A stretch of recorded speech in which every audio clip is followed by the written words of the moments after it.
Ya después de que termine el video, pues hago algunos comentarios. Miren esto, estoy usando un parlante para hacer vibrar una placa de Petri con aceite de silicio. Si están viendo bien el video y todo, ¿no? No hay Sí, problema. profe. Bueno, Sí, profe. Profe. ok. Estoy usando un parlante para hacer vibrar una placa de Petri con aceite de silicio. Si uso este palillo y pongo una gota en la superficie, la gota permanecerá ahí vibrando sobre la superficie. De hecho, la gota está rebotando y seguirá rebotando durante mucho tiempo. La razón es que hay una capa delgada de aire entre la gota y la superficie, y las gotas rebotan tan rápido que esa capa de aire nunca se reduce a menos de 100 nanómetros, que es lo que se necesitaría para que la gota se mezcle con el aceite. Cada vez que la gota golpea contra la superficie, crea una onda. Pero este es un tipo especial de onda, causada por la vibración del aceite. Es una onda estacionaria, lo que significa que no se desplaza, sino que oscila de arriba a abajo. Entonces la gota crea la onda y luego interactúa con esa onda cuando vuelve a rebotar. Si la gota cae a un costado de la onda, es empujada hacia adelante, y mientras el rebote de la gota se mantenga sincronizado con la onda, seguirá golpeando el frente de onda que la empujará aún más adelante. A este tipo de gotas se las llama caminantes. Las gotas de aceite que rebotan se conocen desde los 70. Pero hace poco se descubrió que estas pequeñas gotas se pueden usar para replicar muchos de los extraños fenómenos de la mecánica cuántica. Obviamente este no es un sistema cuántico, las gotas miden aproximadamente 1 milímetro de diámetro, pero se puede pensar que las gotas son como partículas cuánticas, es decir, electrones. Un experimento que muestra las principales características de la cuántica es el experimento de la doble rendija. Si se apunta un haz de electrones hacia dos rendijas cercanas entre sí, los electrones, en lugar de comportarse como partículas y acumularse en dos grupos detrás de las rendijas, producen un patrón de interferencia, incluso cuando se disparan los electrones uno por uno. Con las gotas caminantes, la onda piloto atraviesa ambas rendijas, interfiriendo consigo misma, mientras la gota pasa a través de una sola rendija. La gota no se mueve en línea recta, sino que se desvía por su interacción con la onda. Como resultado, la distribución de las gotas se ve muy similar a los patrones de interferencia de la doble rendija cuántica. O consideremos el efecto de túnel cuántico. Es posible que una partícula atraviese una barrera, mientras que en la mecánica clásica no tendría la energía suficiente. Se demostró con gotas caminantes usando una barrera poco profunda bajo la superficie del aceite. En general, la barrera refleja a la onda piloto y a la gota que rebota, pero en raras ocasiones la gota atraviesa el borde. Y la probabilidad de que la gota cruce la barrera disminuye de manera exponencial al aumentar el ancho de la barrera, justo como en el efecto de túnel cuántico. Lo que más sorprende de estas caminantes es que se produce cuantización, justo como los electrones se unen a los átomos. Aquí la caminante está confinada a un corral circular. La gota parece moverse aleatoriamente mientras interactúa con su onda piloto. La compleja interacción entre la gota y su onda genera un movimiento caótico de la gota. Pero con el tiempo aparece un patrón. Esta es la densidad probable de encontrar la gota en cualquier punto dentro del corral, y se ve muy similar a la densidad probable de los electrones confinados en un corral cuántico. Ninguna de estas similitudes son coincidencia. De hecho, las gotas caminantes en realidad brindan un importante entendimiento a la teoría propuesta por de Broglie hace casi 100 años en los comienzos de la mecánica cuántica. Él postuló que todas las partículas poseen una onda que las acompaña y que guía sus movimientos, y esa onda es creada por minúsculas oscilaciones de la partícula. Esta teoría de la onda piloto fue marginalizada cuando la interpretación estándar de Copenhague fue ampliamente adoptada. La interpretación de Copenhague excluye cualquier cosa que no se pueda observar directamente y dice que todo lo que se puede conocer sobre una partícula está contenido en la llamada función de onda. Pero adoptar esta visión nos fuerza a abandonar algunas nociones de sentido común, como la idea de que las partículas tienen una posición y momentum definidos incluso cuando no están siendo medidos. Y también significaría que el universo ya no sería determinista. El azar está implícito en la mecánica cuántica estándar. Por ejemplo, consideren el experimento de la doble rendija. De acuerdo con la mecánica cuántica, la función de onda del electrón es la superposición de un electrón que va por una rendija y por la otra rendija simultáneamente. Usando esta función de onda se puede calcular la probabilidad de dónde se podría encontrar el electrón, y después, cuando se lo detecta en la pantalla, el electrón aparece en un punto aleatorio dentro de esta distribución. Decimos que su función de onda colapsa instantáneamente al momento de medir. No se puede decir que el electrón estuviera ahí antes de medirlo, y ni siquiera puede decirse que el electrón haya tenido que pasar por una rendija o por otra. Compárenlo con las imágenes de las gotas que rebotan. En este caso, la onda piloto pasa a través de las dos rendijas, pero la gota solo pasa a través de una. La gota es empujada por su interacción con la onda, así que la distribución estadística resultante es equivalente. La gota nunca está en dos lugares a la vez y no existe el azar. Si hay alguna incertidumbre, es solo debida a nuestra ignorancia de lo que está sucediendo, no es que no exista. Entonces, la dinámica de la onda piloto puede producir muchos de los resultados que también produce la mecánica cuántica. ¿Esto significa que es eso lo que están haciendo las partículas cuánticas? No, pero creo que al menos sugiere que es posible. Estas son dinámicas que podrían conducir a las estadísticas que son obtenidas en la teoría de la mecánica cuántica. Y lo interesante es que nos da una idea clara de lo que está sucediendo. No se necesita abandonar la idea de que el universo es determinista. Y se puede obtener partículas con posiciones y momentum definidos. Creo que es genial que tengamos dos teorías que compitan por los mismos experimentos y que ambas nos pidan que aceptemos cosas extrañas, pero cosas extrañas diferentes. Y todo se reduce a cuál nos hace sentir más cómodos, ya sea que prefieran la interpretación de Copenhague, estándar de la mecánica cuántica o la teoría de onda piloto. Cuéntenme cuál es su opinión en los comentarios. ¿Les gustan las ondas piloto? Definitivamente es una imagen muy atractiva. Si se corresponde o no con la realidad, eso aún está por verse. Observando de a un cuadro por rebote, pueden ver cómo el movimiento de las gotas es guiado por la onda y efectivamente está surfeando sobre ella. Y la gota no desaparece aun si la gota lo hace, como sucede a veces si se encuentra con un poco de suciedad. Lo que es realmente genial es que la onda almacena información sobre dónde ha estado la gota. Esto es porque cada vez que la gota rebota, crea una nueva onda circular centrada en su ubicación actual, y esa gota se suma al campo de ondas existente en la superficie. Así que mientras la gota se mueve, las ondas que crea se siguen sumando, conteniendo la información de dónde ha estado. De hecho, se puede hacer que la gota caiga en la parte de atrás de la onda. Ahora la gota es empujada hacia atrás y vuelve sobre sus pasos, borrando cada onda que creó previamente, una a la vez.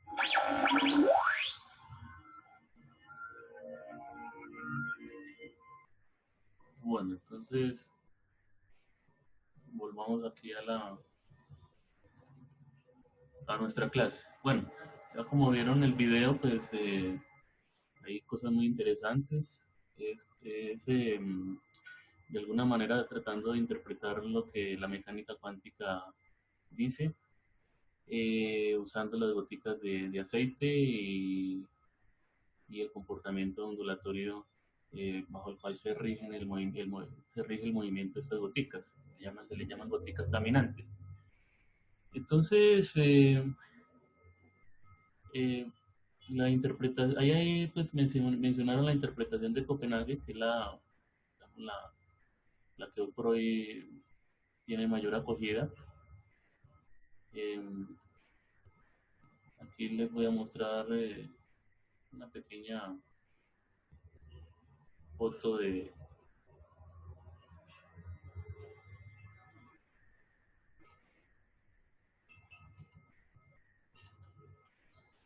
Ahí está mirando un pequeño pantallazo del fenómeno de las goticas de aceite. Eh, entonces, esta interpretación, bueno, usando las goticas de aceite, pues sí se explica mucho de los fenómenos que aparecen en la mecánica cuántica, excepto pues que realmente la mecánica cuántica se quita la partícula. La partícula se quita y la partícula es la función de onda realmente, la onda que aparece ahí. Esa es la interpretación de Copenhague. Eh, ¿Para qué se necesita la partícula? Solamente con la función de onda es suficiente. Y bueno, pues si eso explica los fenómenos experimentales, entonces ¿para qué complicarlo? Obviamente algunos físicos incluso todavía no están de acuerdo con esa interpretación, eh, y esa sería pues una interpretación alternativa, eh, bueno, algunos pensadores pues lo hacen, ¿no? Obviamente no es una teoría pues ampliamente aceptada como la mecánica cuántica. Por ejemplo, Albert Einstein era uno de los que se oponía a la interpretación de Copenhague. Y lo que decía es que la teoría cuántica era una teoría incompleta, porque no era capaz de dar razón de la partícula, que sí estaba ahí en todo momento, ¿no? Regida por la función de onda, que es lo que establece la mecánica cuántica. Entonces, de alguna manera, lo que decía Álvarez era que eh, habían, la teoría incompleta porque le faltaban variables adicionales, lo que conocen como variables ocultas, para determinar la, para indicar pues, el lugar donde se ubicaba la partícula. Bueno, eso es un fenómeno, son hechos históricos, pero poco a poco se ha ido consolidando la interpretación de Copenhague como la verdadera. Pero entonces el video pues sí eh, da mucha, eh, da una información muy interesante asociado con la onda, eh, que se pudo ver en el caso del experimento de la doble rendija, que es uno de los experimentos más famosos que hay en la física. eh, y pues la única manera de explicar ese fenómeno es usando obviamente la mecánica cuántica, usando la función de onda, los conceptos de interferencia. Entonces, lo que en este curso vamos a hacer es olvidarnos de la gotica, ¿no? Ya olvidarnos de de las partículas, estamos muy acostumbrados a ellas, sino pues que la partícula es la función de onda, ¿no? Está ahí. Y la ubicación de la partícula pues ya se vuelve un asunto estadístico, ¿no? Como lo dice la mecánica cuántica, de tipo probabilístico, ¿no? Que era lo que no le gustaba al Varese, ¿no? Decía con su famosa frase de que Dios no juega a los dados, ¿no? Pero bueno, se ha ido eh, con el tiempo pues ya viendo que efectivamente la mecánica cuántica, a través de muchos experimentos, realmente sí funciona. Bueno, entonces el experimento de la doble rendija, pues aquí lo voy a mostrar de nuevo. A aquí está. Bueno, aquí lo pueden ver el experimento de la doble rendija, pantallazo. Básicamente el fenómeno consiste en lanzar un haz de electrones a través de como especie, como, sí, como un chorro de electrones que es lanzado contra las rendijas, ¿no? Al atravesarlas se produce un fenómeno de interferencia porque la mecánica cuántica dice que pues, las partículas tienen un comportamiento ondulatorio, ¿no? O como lo dijo de Broglie en su momento, ¿no? La dualidad onda-partícula. Pues las partículas se comportan como ondas y interfieren de tal manera pues, que observan ustedes aquí las franjas, ¿no? Las franjas en donde aparecen las zonas de interferencia constructiva y las zonas de interferencia destructiva, ¿no? Las zonas oscuras, donde no llegan partículas, porque ahí la función de onda es prácticamente nula. Entonces ahí hay probabilidad prácticamente cero de encontrar la partícula. Esto es un fenómeno muy conocido desde el punto de vista ondulatorio, ¿no? Las famosas franjas eh, de interferencia. Pero lo asombroso es que se vea ese fenómeno con partículas. Desde ahí, pues realmente ese es uno de los ejemplos más vicientes del comportamiento ondulatorio de las partículas. Eh, este fenómeno, pues obviamente se ve mucho mejor entre más pequeña sea la partícula, porque si uno lanza aquí pelotitas de tenis o piedritas, ya esto no se va a ver es un continuo. ¿Por qué? Porque las partículas cuando tienen, entre mayor sea su masa, ¿sí? Cuando la masa se hace muy grande, infinita, la función de onda asociada con esas partículas de masa muy grande eh, son, son, a ver, tienen una longitud de onda muy apeñuscada. Bueno, estoy haciendo como un poco esto aquí, más o menos. Bueno, la longitud de onda es muy pequeña, tiende a cero. Entonces, ya esto hace que pues, el comportamiento ondulatorio no se vea, ¿no? Cuando las masas son muy grandes y cuando las masas son pequeñas, masas tendiendo a cero, microscópicas, masa muy pequeña, entonces ahí sí se ve la onda, ¿no? Esa es la razón por la cual con bolitas macroscópicas no se ve ese fenómeno, ¿no? Entre más pequeña es la masa, pues mejor, más fácil se ve ese fenómeno. Por eso la mecánica cuántica básicamente rige es para, para partículas subatómicas, partículas de masa muy pequeñas. Aquí la longitud de onda tiende a infinito, ¿no? Grande. Aquí tiende a cero. Y obviamente aquí es algo también muy conocido por ustedes de que la separación entre dos franjas depende de la longitud de onda. Si no estoy mal, creo que lambda medios. ¿Eh? Entonces observe que si la longitud de onda es muy corta, pues el lambda aquí es muy pequeño, entonces prácticamente pues no se ve ese discontinuo, ¿no? Porque el lambda es muy pequeño, entonces prácticamente se ve un continuo, entonces no se ve el fenómeno ondulatorio. Mientras que el lambda es muy grande, entonces sí ocurre con partículas muy pequeñas, entonces ahí sí se ve el fenómeno. Y hay una separación apreciable entre las franjas y pues ahí es donde se ve el fenómeno ondulatorio, ¿no? Entonces la mecánica cuántica básicamente funciona para partículas muy pequeñas, microscópicas. Pero bueno, es un video muy viciente, realmente, da mucha información interesante. Entonces lo que tenemos que quitarnos de la cabeza es esa partícula. Muchos físicos, sobre todo pues, cuando se estaba creando la mecánica cuántica, pues se rehusaban a quitar esa partícula de, de- del fenómeno, de sus cabezas incluso, ¿no? Pero es un cambio que tenemos que hacer porque realmente este fenómeno no se puede explicar usando mecánica clásica. Es únicamente asumiendo que las partículas tienen un comportamiento ondulatorio. Bueno, entonces, eh, ya con este pequeño preámbulo,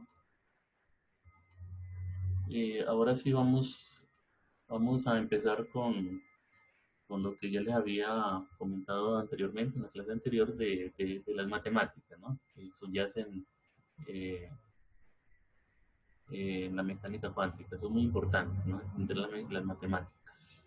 Entonces, vamos a empezar con, con los espacios vectoriales. Vamos a tratar de tratar de ir lo más rápido posible, pero obviamente pues, con la rigurosidad suficiente. Eh,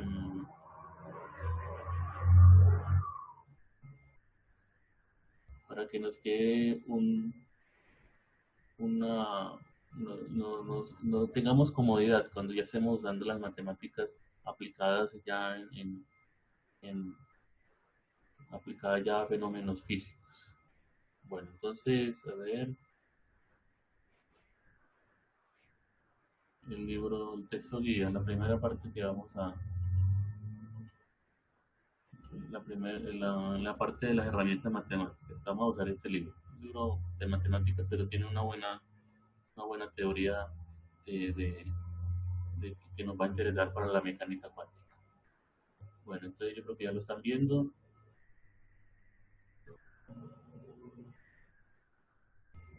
Bueno, entonces buscamos el primer capítulo.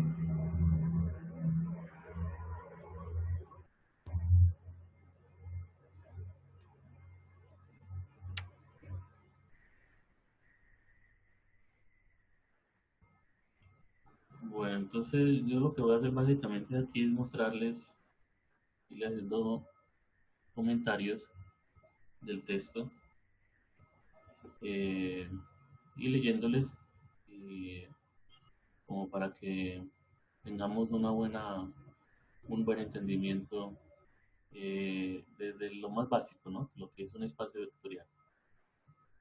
Pues que desafortunadamente en los libros de mecánica cuántica traen de una manera muy poco profundizada, ¿no? Los libros sobre un repaso de matemáticas. Y lo que han visto ustedes durante los cursos anteriores, pues tampoco ha sido, de acuerdo a mi experiencia, no ha sido tampoco lo suficientemente bueno. Entonces sí hace falta hacer un tratamiento mejor de las herramientas de la mecánica cuántica, herramientas matemáticas de la mecánica cuántica. Entonces empecemos por mencionar lo que es un espacio vectorial. Entonces aquí, por ejemplo, ustedes, eh, y la definición de un espacio vectorial se puede hacer tanto en los complejos como en los reales. Nosotros vamos a trabajar en la parte de los complejos.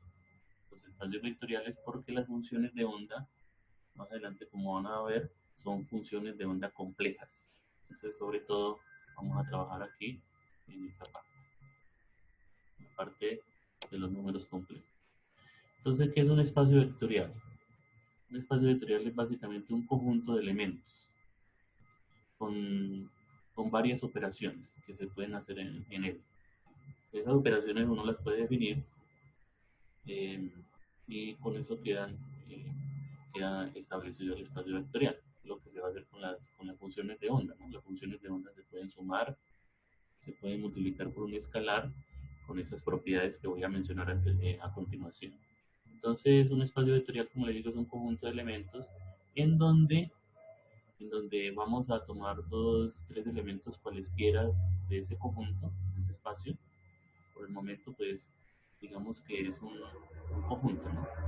Cuando logramos establecer que se cumplen las siguientes propiedades, uno dice que es un conjunto que cumple las propiedades de un espacio vectorial, o sea, es un espacio vectorial. Y sus elementos son vectores. Con las siguientes propiedades. Eh, que si uno toma dos elementos de ese conjunto, hay una operación, se pueden sumar, hay una operación suma, lo que implica otro elemento del conjunto, se pueden sumar. Pero esa suma debe cumplir esas propiedades. La suma de los elementos del conjunto debe ser conmutativa, ¿no? O sea, A más B igual a B más A. Bueno, aquí otro detalle que me estaba olvidando, conmutativo.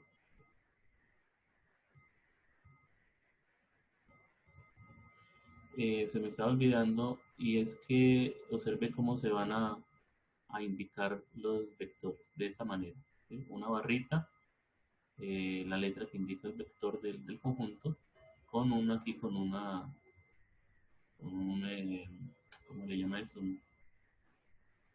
Un ángulo a derecha, ¿no? No recuerdo bien el nombre de ese símbolo, pero bueno, es una especie de barra de, de ángulo, ¿no? De barra con ángulo. Al conjunto completico se le conoce como se le da el nombre de ket. Por el momento, pues, eso tampoco tenga mucho significado. A ver, pues realmente por el momento tómenlo sencillamente como una notación, ¿no? Los vectores también uno los puede indicar como con una flechita, no está mal. A veces también se indican en negrilla, ¿no? Los vectores. Entonces son diferentes nomenclaturas. Entonces aquí vamos a usar otra nomenclatura diferente. En vez de flechita o negrilla, utilizamos eh, esta, esta notación, ¿no? La notación ket, básicamente. Esto tiene, más adelante vamos a ver que es muy cómodo para ciertas operaciones, indicar los vectores de esa manera, ¿no? De esta forma. Barra, la letra y esa barra angular, angulada, ¿no? Un ángulo. Eh, entonces, por el momento es sencillamente una anotación para indicar los elementos del conjunto.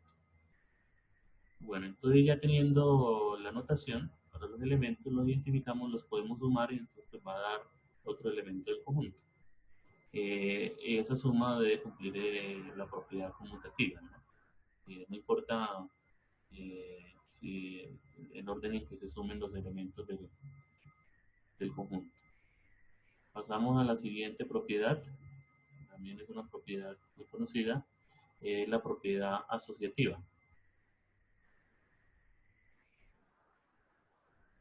O sea, el orden en que uno suma los elementos del conjunto no importa. No importa si uno suma primero los dos últimos elementos de esta suma de tres elementos, y lo que le dé lo suma con el primero, o lo puede hacer sumando los dos primeros y lo que le dé sumarlo con el último. O sea, la suma, el orden en que se suma es indistinto, no importa, siempre da lo mismo. Entonces eso es lo que dice la propiedad asociativa de la operación suma que voy a definir en mi conjunto. Adicionalmente, este conjunto debe tener un elemento que se conoce como el vector cero, el vector cero o vector nulo. Es un vector especial dentro del conjunto eh, que tiene la propiedad de que al sumarlo con cualquier otro elemento del conjunto me da el mismo elemento.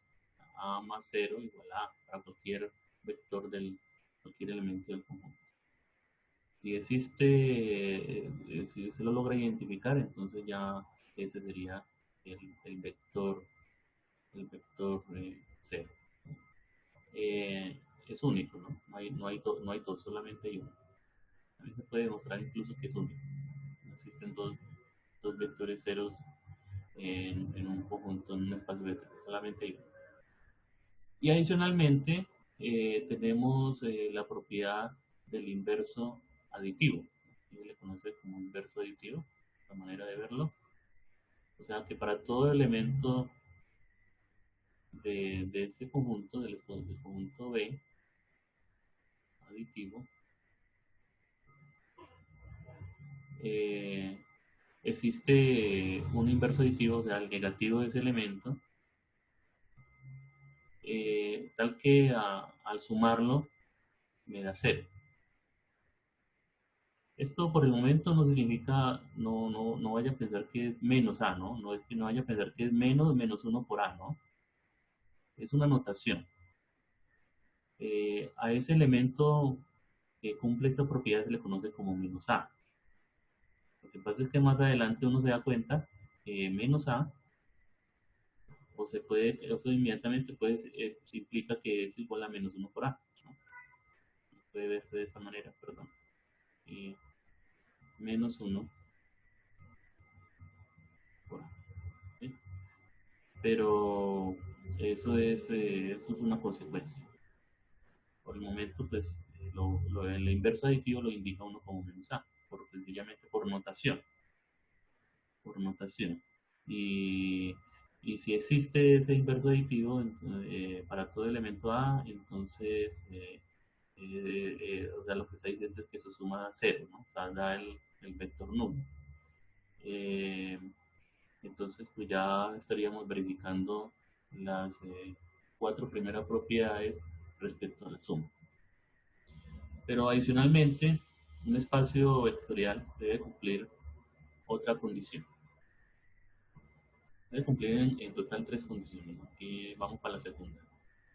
Debe cumplir que, debe haber una operación, vamos a llamarla, esa es la operación. No solamente los vectores se pueden sumar entre sí, sino que se pueden multiplicar por un escalar.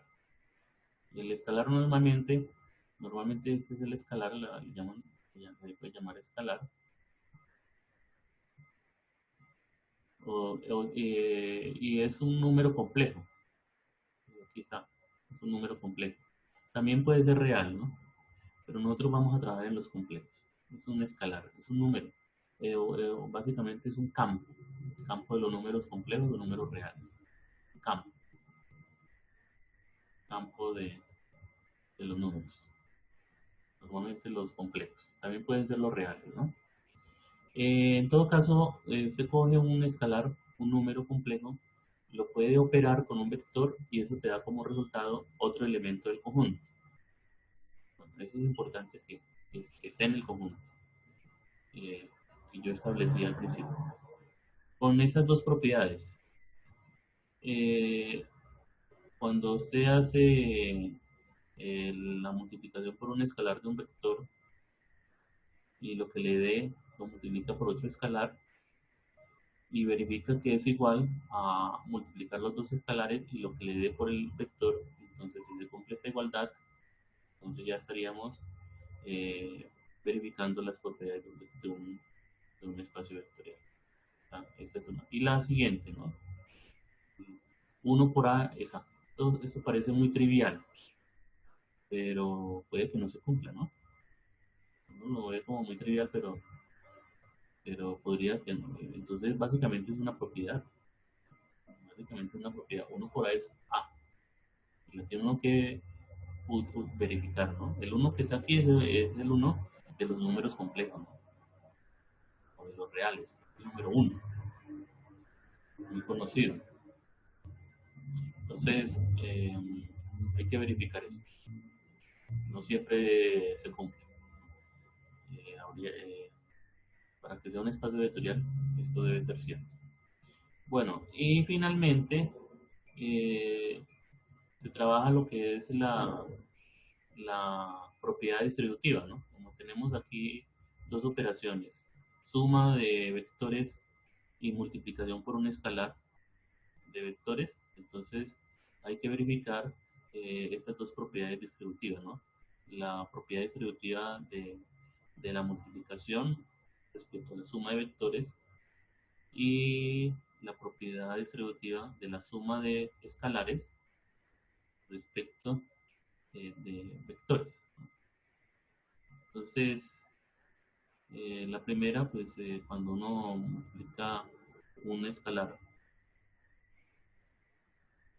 cuando uno suma dos vectores y los multiplica por un escalar, es lo mismo que multiplicar el escalar por cada uno de los vectores y luego hacer la suma. Eso es básicamente lo que está diciendo esta propiedad. Aquí lo contrario, ¿no? Suma los escalares y lo que le dé lo multiplica por el vector. Es lo mismo que coger cada escalar de multiplicarlo por el vector luego lo suma. Y verificar que efectivamente da lo mismo. Bueno, esas son las propiedades que debe cumplir un conjunto para que sea un espacio vectorial. Entonces, de aquí en adelante, lo que uno hace es cuando se construya un conjunto, verificar si es un espacio vectorial, verificar si se cumplen estas propiedades. Aquí, ya como lo había mencionado, los espacios vectoriales pueden ser en los complejos o pueden ser en los reales, ¿no? Como está mencionado acá, en los reales. Entonces, si es en los reales, entonces ese escalar que hay aquí es un escalar en los reales. Es multiplicado por un vector que tiene que dar un elemento del conjunto. Y trabaja uno con los reales. Y si no, pues trabaja con los complejos. Nosotros vamos normalmente a estar aquí en este lugar, con los complejos. Bueno.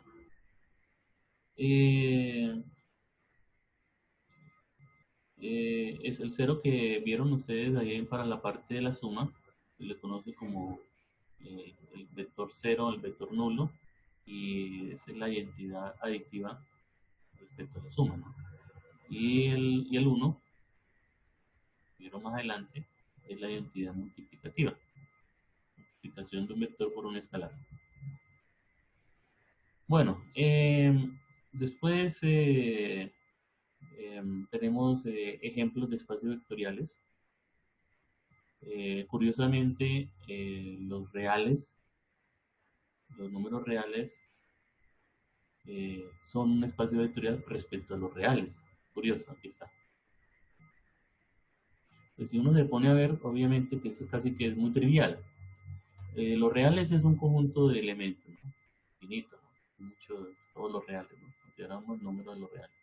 Y usted, ahí en los reales, se puede definir lo que es la suma de reales, ¿no? Efectivamente te da otro real. También puede ver que esa suma es conmutativa, ¿no? Sumar reales es conmutativo, ¿no? No importa el orden en que se sume, ¿no? No, perdón, el orden sí, en que se sumen los elementos. Y también cumple la propiedad pues asociativa, ¿no? Esto es muy conocido por nosotros, ¿no? Se suma y agrupa los elementos como quiera para realizar la suma. Y también puede identificar el elemento el elemento cero, ¿no? La identidad aditiva. En ese caso es el cero. Cualquier real sumado, se le suma el cero, pues da el mismo número real, ¿no? Y además, pues también cada real tiene su inverso aditivo. Eh, Cualquier real, por ejemplo, el 3.1, pues el negativo de ese valor va a ser el inverso aditivo, al que al sumarlo, pues te da cero, ¿no? Es cosa muy conocida de los números reales. Entonces aquí es donde está lo curioso, ¿no? Los reales como espacio vectorial. Ya vemos que efectivamente cumple las condiciones para la parte de la suma, ¿no? Pero también uno puede considerar el campo de los reales como el escalar, aquí está, los escalares, en este caso, escalar, y multiplica por un elemento de los reales y te da como resultado de nuevo un real, ¿no? Alfa por un real te da, te da un real. ¿Sí? Entonces,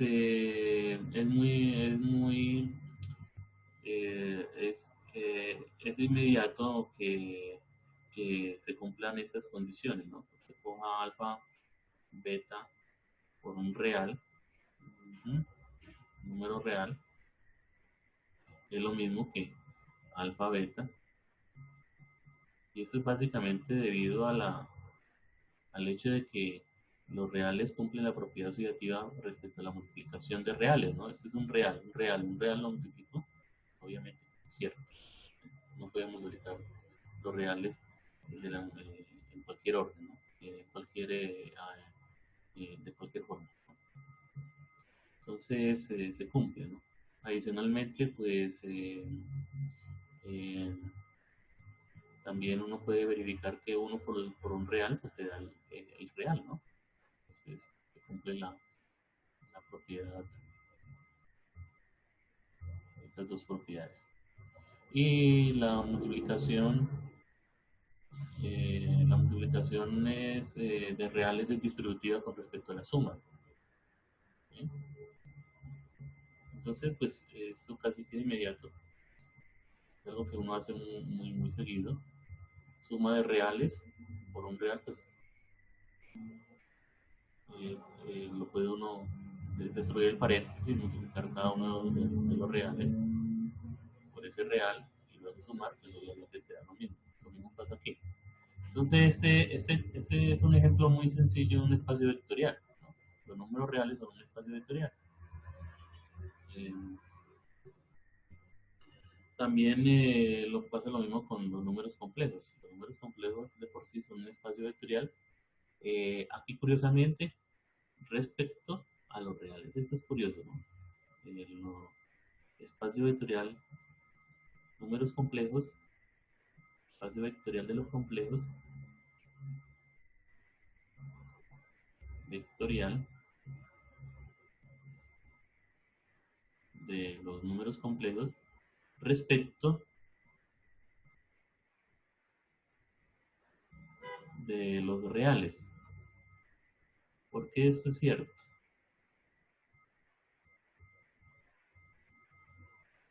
¿Por qué esto es cierto? Obviamente, la primera parte de suma de números complejos, pues obviamente te da un número complejo, cumple las propiedades conmutativa, asociativa. También hay un número complejo nulo, que es el cero. Eh, También está el inverso aditivo de cualquier elemento de los complejos, pues, que sería su negativo, que te da también al sumarlos da cero. Pero en la parte de la multiplicación, aquí, entonces, vamos a considerar los escalares como los reales, para este caso. Los escalares van a ser los reales, mientras que el conjunto de los complejos pues van a ser los vectores. Y uno obviamente, un real por un complejo te da un complejo, o sea, te da un elemento que es conjunto, ¿no? No es obligatorio, ¿no? Escalar por, escalar por vector tiene que dar otro vector. O sea, en este caso, real por complejo, pues sea un complejo que pertenece al conjunto de los complejos, ¿no? Pues, ¿cierto? Y bien sabido que cuando se coge dos reales y lo multiplica por un complejo, pues te da cumple propiedades, ¿no?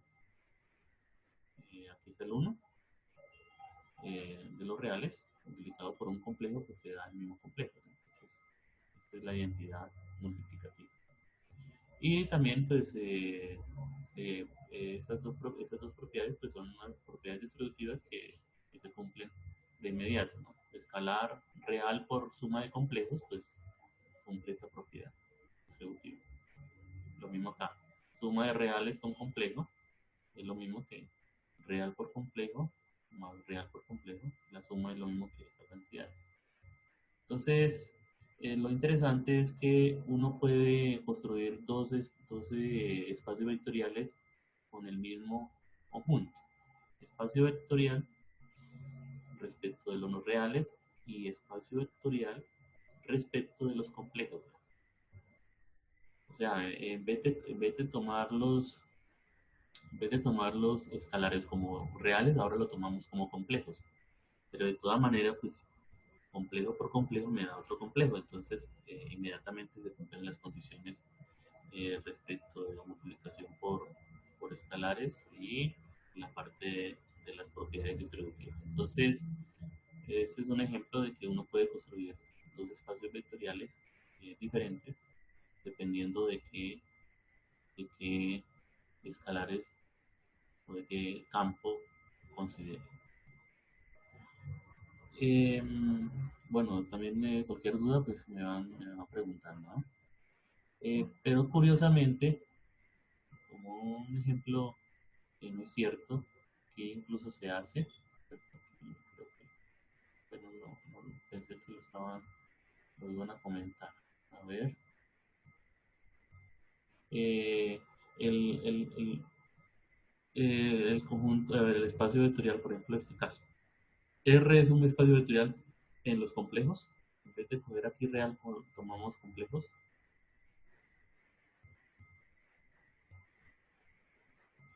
El espacio, los números reales, puede ser un espacio vectorial en los complejos. No es cierto. Si es en los complejos, esto es una mentira. Por una muy sencilla razón. Pues lo que es la suma no hay problema. Los reales se suman y me dan otro real. El problema está aquí. Si nosotros consideramos los reales, consideramos reales, y vamos aquí a considerar que esos escalares son complejos, entonces cuando se coja y multiplique un complejo por un real, pues se va a dar un complejo. O sea que no pertenece a los reales. Ya, ya estaría en un problema. ¿Sí? Ese resultado, esa operación, complejo por real, me da un elemento que no pertenece a los reales. Lo primero que tiene uno verificar es que esa operación que usted defina tiene que estar en el mismo conjunto. Entonces ya con eso habría un problema grave, ¿no?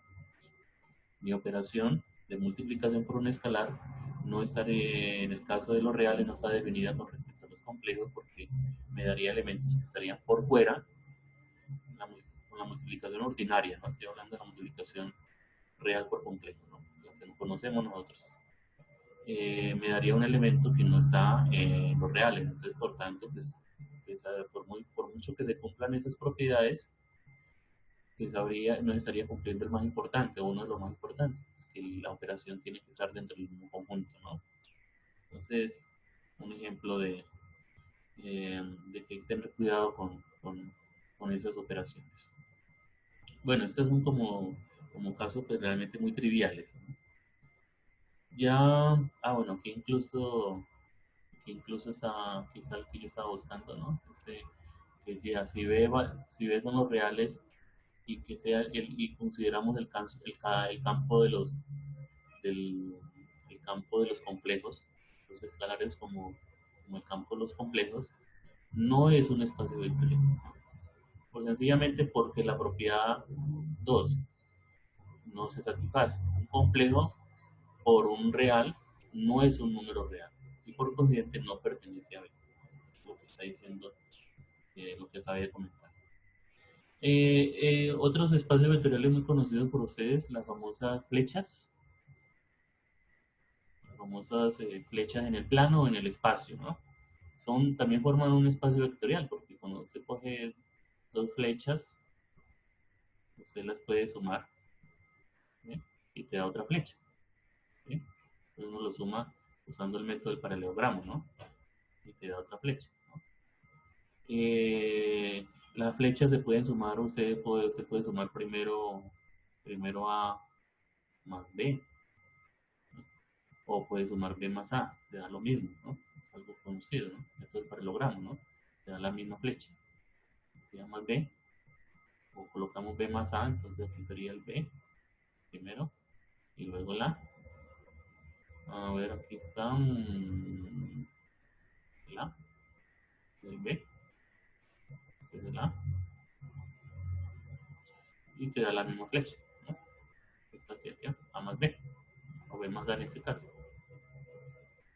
Aquí tenemos A más B. Claro que la suma de vectores o suma de flechas es conmutativa, también es asociativa porque uno puede sumar, cuando tiene tres flechas, las puede sumar mm, en el orden que quiera, no hay problema, ya muy conocido. También tenemos la identidad aditiva, o sea, la flecha sin longitud, lo conoce como el vector cero, flechita que no tenga longitud, se la suma a cualquier flecha y te da la misma flecha, ¿no? Tiene longitud, no te da nada, te da la misma flecha. Y obviamente, pues toda flecha tiene su inverso aditivo, ¿no? Que sería el menos A, ¿no? Va en sentido opuesto.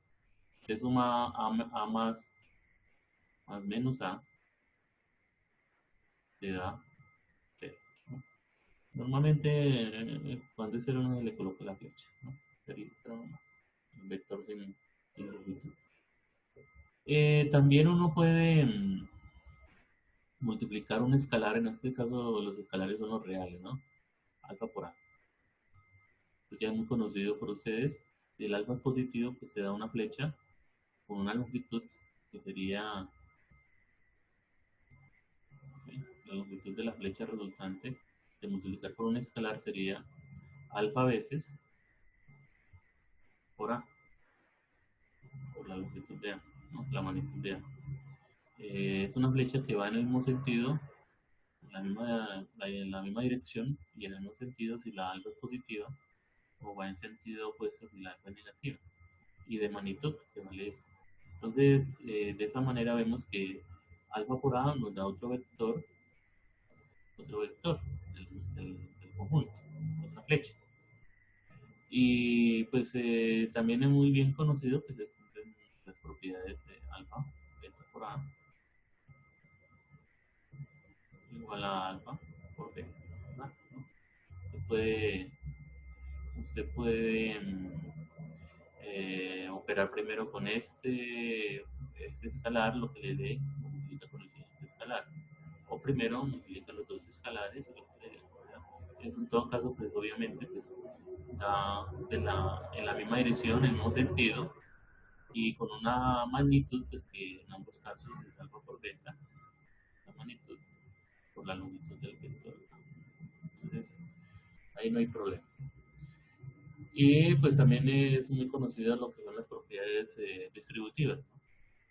Distributivas, primero sumamos los vectores y luego lo multiplicamos por el escalar o como quieran. O ponemos el escalar, lo multiplicamos por cada uno de los vectores y luego sumamos. Eso da igual, ¿no? Tanto para la suma de vectores por un escalar como la suma de escalares por un vector. Entonces, este es un ejemplo también de un espacio vectorial, ¿no? Que son las famosas flechas que ustedes ya conocen o han trabajado mucho. Pero pasemos a casos ya menos conocidos. Por ejemplo, aquí vamos a considerar el conjunto de los polinomios en los complejos, con coeficientes complejos, de una variable t.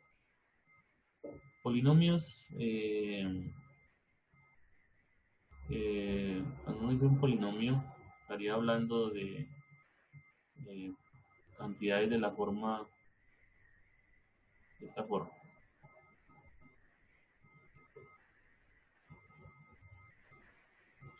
hasta, hasta donde quiera, ¿no? Ese es un polinomio. Eh, los polinomios forman un conjunto. Cualquier función que tenga esta estructura se conoce como un polinomio. Entonces aquí está hablando con coeficientes complejos, ¿verdad? Que está diciendo que esos coeficientes pertenecen a los complejos. Lo mismo acá. La variable a diferentes órdenes, ¿no? Un polinomio puede ser de grado 3, de grado 5, ¿no?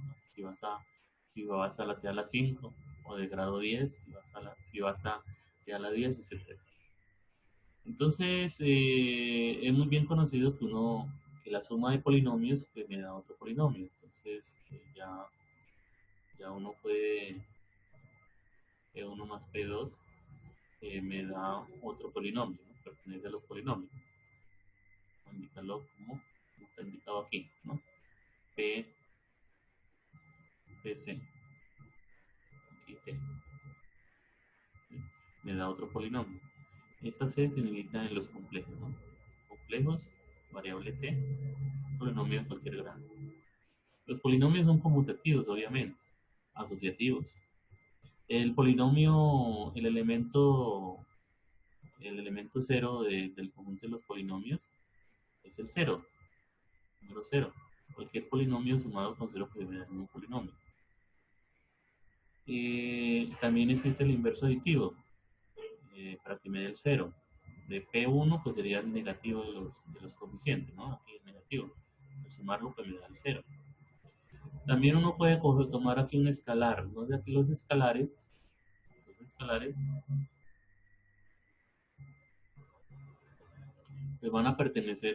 pueden pertenecer a los complejos o a los reales. Bueno, pues aquí también hablar, estamos en los complejos, ¿no?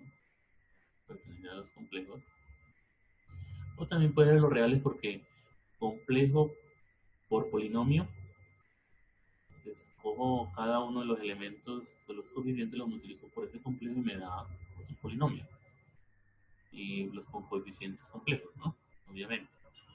Lo mismo con los reales. Entonces aquí, a ver aquí, ya, aquí bajo los complejos. Aquí está diciendo que en este caso el vector cero es el polinomio cero, ¿no? El polinomio cero lo puede indicar de esa manera o también no hay problema. Si no tiene problema en entender el polinomio cero, que sería el cero más 0t más 0t al cuadrado. Pero eso es cero, ¿no? Tiene sentido.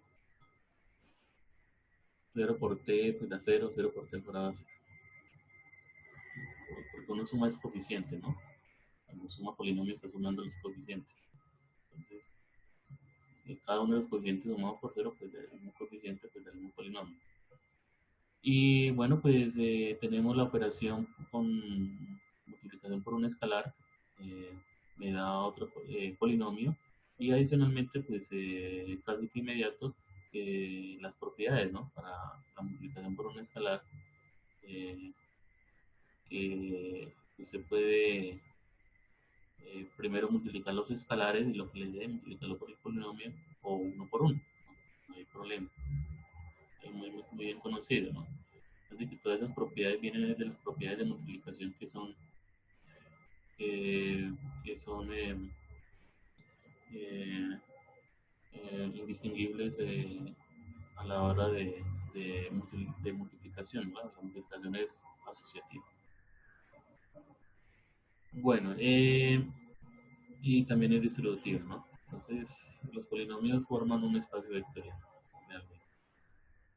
Incluso puede uno ir un poquito más allá. Polinomios en los complejos hasta cierto grado, n. Solamente de todos los polinomios, vamos únicamente a tomar polinomios que vayan hasta el grado n, o sea, hasta la t a la n. Y curiosamente, eh, también forman un espacio vectorial. porque con respecto a haciendo respecto a la suma típica de polinomios, ¿no? Y la multiplicación por un escalar pues, va a dar eh, polinomios del mismo grado. Entonces, también forman un espacio vectorial. Eh,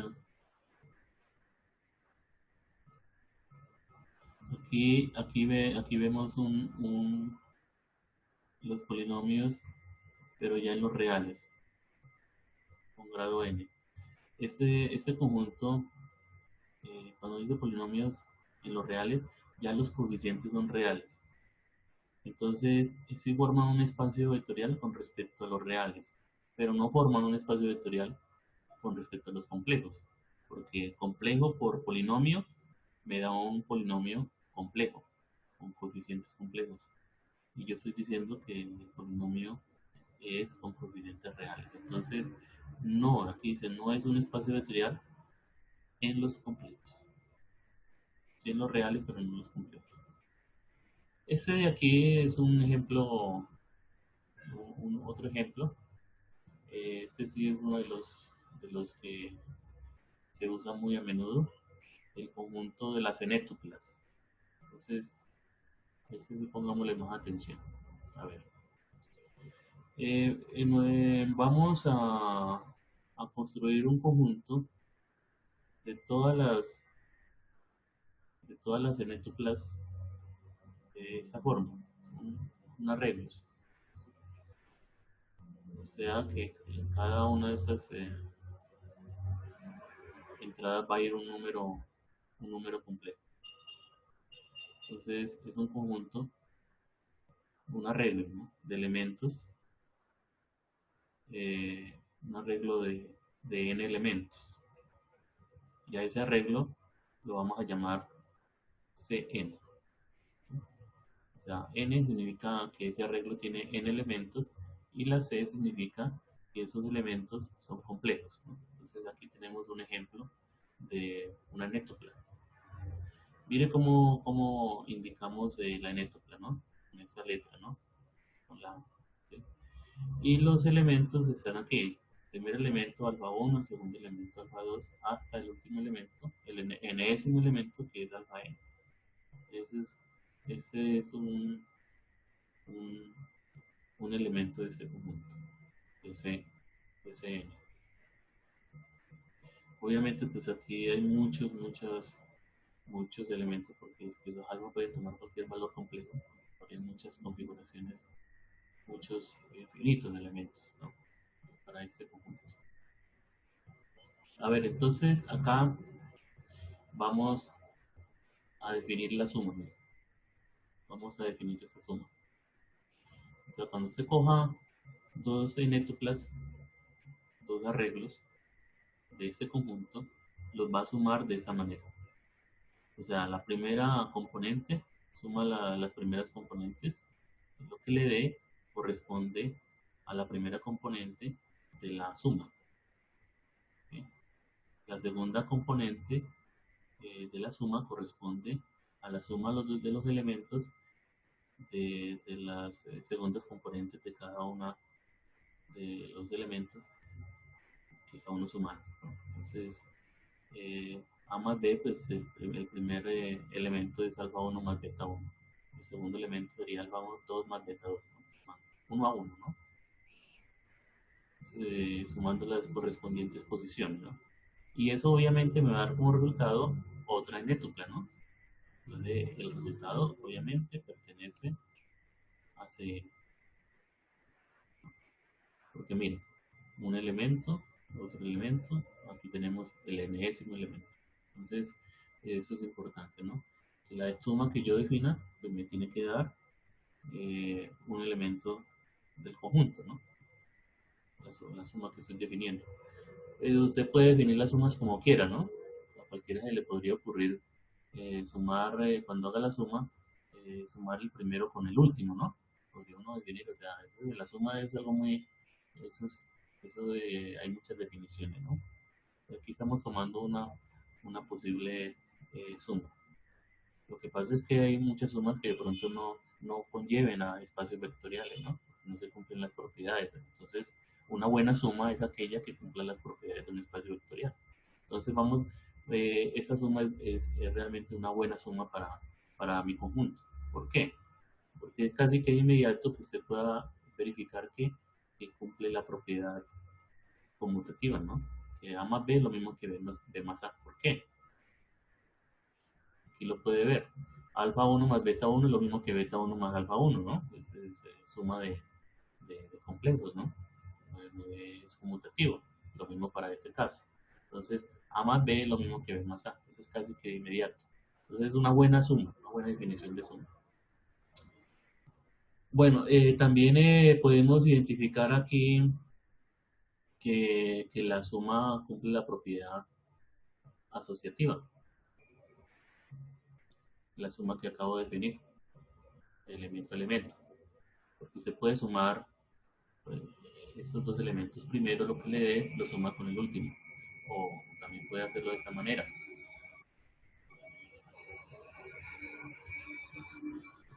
Y se ve, esto se ve en la cuestión de, de las sumas de las componentes, ¿no? De mis enétoclas. eh, que esa propiedad sí se cumple, ¿no? Porque cuando se suma tres elementos, a ver, alfa 1 más beta 1 más, y más C1, vamos a llamarlo, ¿eh? Se puede sumar, sumando números complejos, puede sumar estos dos primero, lo que le dé con este, o lo puede hacer primero esto y luego sumar esto. O sea, eh, de, esa, de que estamos sumando números complejos en cada una de las componentes, es que esto es cierto. Entonces, de ahí la razón de que se cumple la propiedad asociativa de la suma que acabo de definir. Además, existe el inverso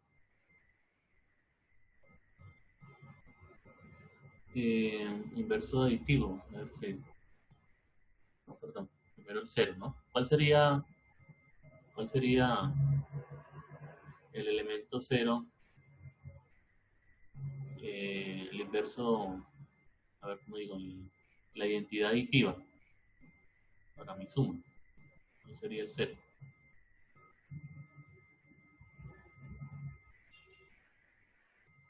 Eh, a ver, el cero. Aquí lo llaman cero también de esta manera, ¿no? Hay que llamar cero. Podemos llamar así también el problema. Cero. Esto no usa la notación. Cero o también cero, ¿no? Bueno, ¿cuál sería? Pues sencillamente el que tenga cero en todas las entradas, ¿no? En las n entradas. A ver, si usted toma cualquier elemento, lo suma con mi cero, mire que acabo de venir, lo acabo de encontrar, ¿no? Es este, y es único, no hay otro. ¿Cuánto te da? Pues te da el mismo A. Entonces, ahí acabo de encontrar el, la identidad aditiva, ¿no? El cero. Y eso ocurre con cualquier elemento, cualquier elemento. ¿Cuál sería el negativo de el inverso aditivo de una enétocla? En este caso, por ejemplo, ¿qué sería? Muy fácil de identificar. Los negativos de las entradas de A, o sea, menos alfa 1, menos alfa 2, y así sucesivamente hasta menos alfa i. ¿Por qué? Porque usted toma A, le sumo menos A, mi inverso aditivo, y al sumar componente a componente, alfa 1 menos alfa 1 pues da 0, alfa 2 menos alfa 2 da 0, y me estaría dando precisamente el 0. Me estaría dando el 0. Entonces, acabo de verificar que efectivamente existe el inverso aditivo, ¿no? Aquí incluso lo estoy indicando, el 0 y el inverso aditivo. Adicionalmente, podemos nosotros, miren, aquí está la multiplicación por un escalar. Podemos coger un elemento de mi conjunto y multiplicarlo por un escalar. En este caso, un escalar que puede ser en los complejos. ¿Por qué? Porque esa es la definición, ¿no? Mire que escalar por n-tupla me va a dar una n-tupla. Miren, la primera componente, lo que hago es coger el escalar y multiplicarlo por cada una de las componentes. Esa es realmente eso es una definición, ¿no? Es una definición. Podría haber inventado una definición, la que se plazca, pero esa es una definición de producto que me funciona. Es básicamente cuando coja o multiplique un escalar por un netópla, lo que hago es multiplicar ese escalar por cada una de las componentes de, de mi netópla. Entonces, alfa por alfa 1, alfa por alfa 2, la segunda componente, y así sucesivamente. Y eso obviamente que pertenece a mis netóplas. Completo. Aquí, acá el alfa es un complejo por otro complejo que me da un complejo. Entonces, obviamente, ¿no? Pues son entradas complejas las métricas. Pues está muy bien. Eso está muy bien. Excelente. Habría que tener cuidado si uno aquí construye netuplas que estén en los reales, por ejemplo, ¿no? ¿Qué tal? Entonces aquí habría un problema porque alfa por un real me daría un complejo. O sea que ya no pertenece a Rn. Si es en los reales, entonces hay que tener mucho cuidado con eso, ¿no? Bueno, entonces estaría cumpliendo esa propiedad. Y las otras, respecto a la multiplicación por un escalar, pues la propiedad alfa por beta por a, estas se cumplen casi que de inmediato porque esto sería alfa. Según mi definición, esto daría como resultado beta por alfa 1, ¿no? Beta por alfa 2, así hasta beta por alfa n. Y bueno, vuelvo y opero, de acuerdo a mi definición, multiplicaría alfa por beta por alfa 1, alfa por beta por alfa 2 y así sucesivamente hasta alfa por beta por alfa n. Entonces ahora pues nosotros estamos multiplicando complejos, ¿no? Y eso cumple la propiedad asociativa, entonces yo puedo agrupar los dos primeros, ¿no? Puedo agrupar los dos primeros. Entonces luego aplico mi definición. Alfa por beta es un factor común, mírenlo. Es el elemento, lo que en otras palabras estaría diciendo es que estoy cogiendo alfa por beta, es un escalar, y lo estaría multiplicando por alfa 1 por el vector, alfa n. Y este es el vector A, entonces alfa por beta A. O sea que se estaría cumpliendo la propiedad eh, de la multiplicación de escalares. La propiedad 1 en la multiplicación de escalares, de vectores por escalares. Y la otra que decía 1 por A, pues es, de mi definición de multiplicación por un escalar, eso es lo mismo que 1 por alfa 1, 1 por alfa 2 y 1 por alfa n.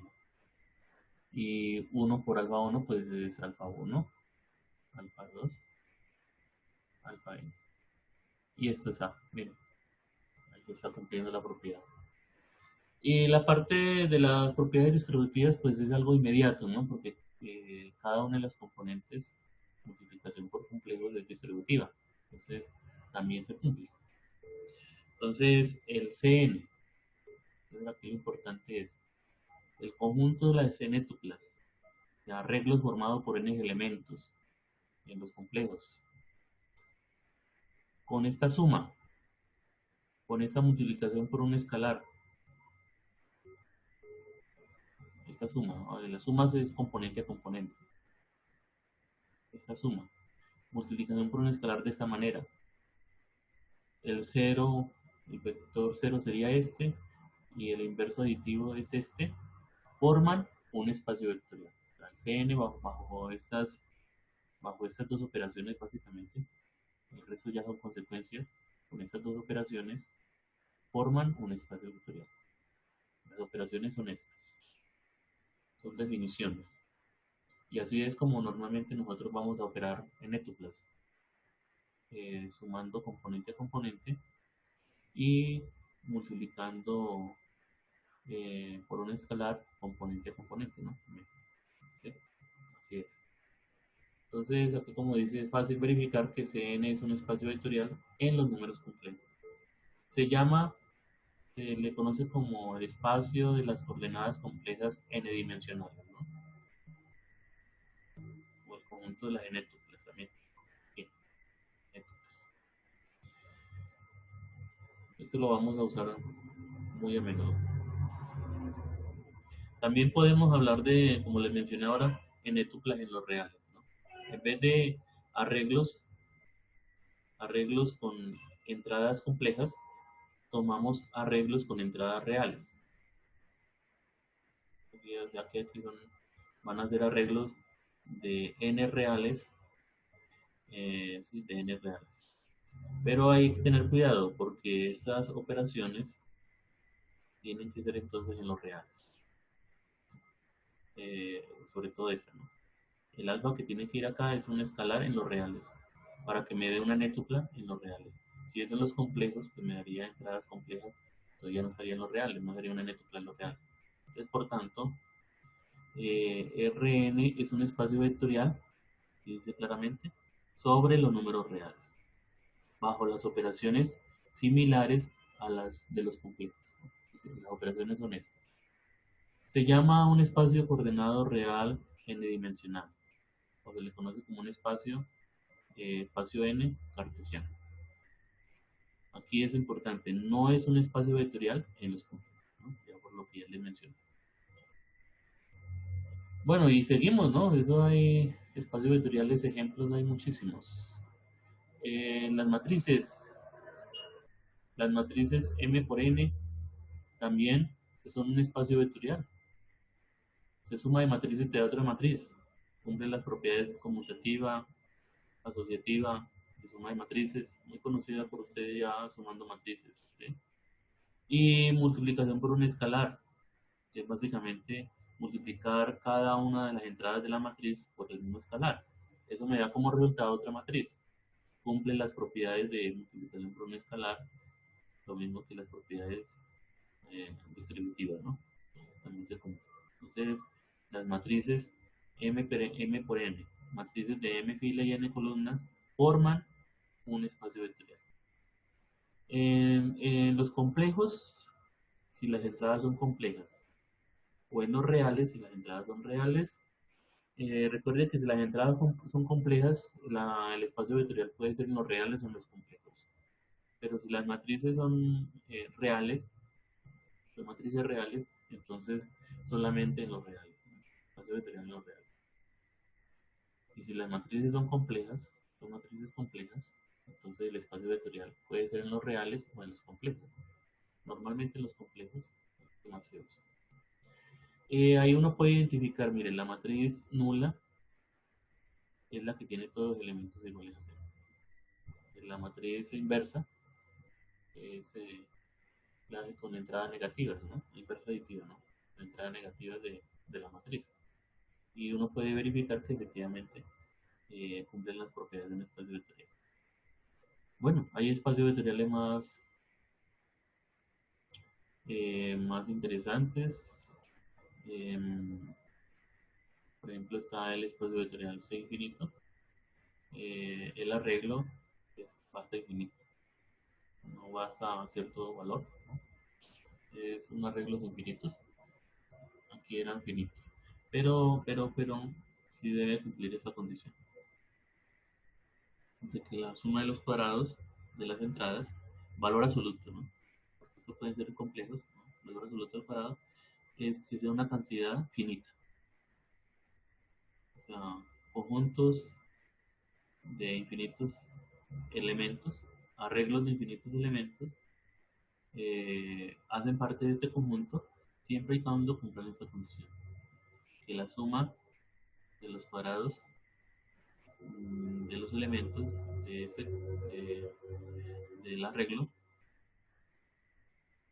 sean de una cantidad finita.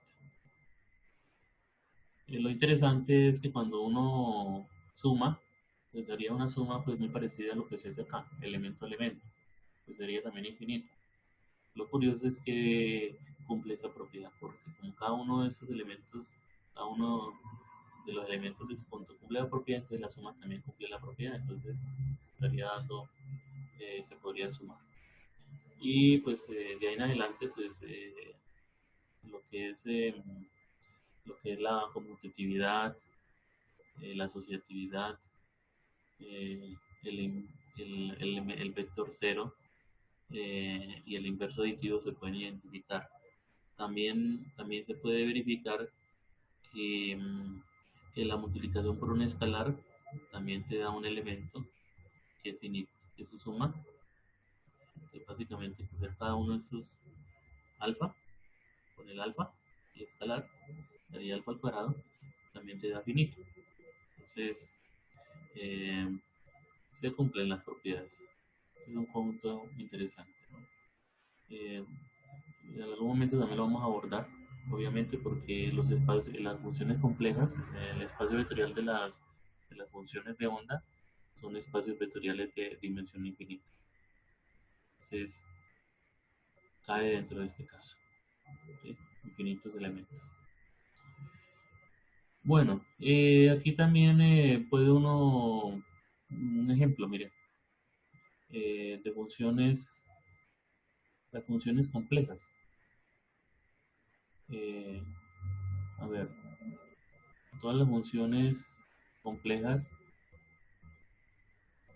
respecto a una variable, respecto a una única variable real, que sean continuas en el intervalo AB, forman un espacio vectorial en los complejos.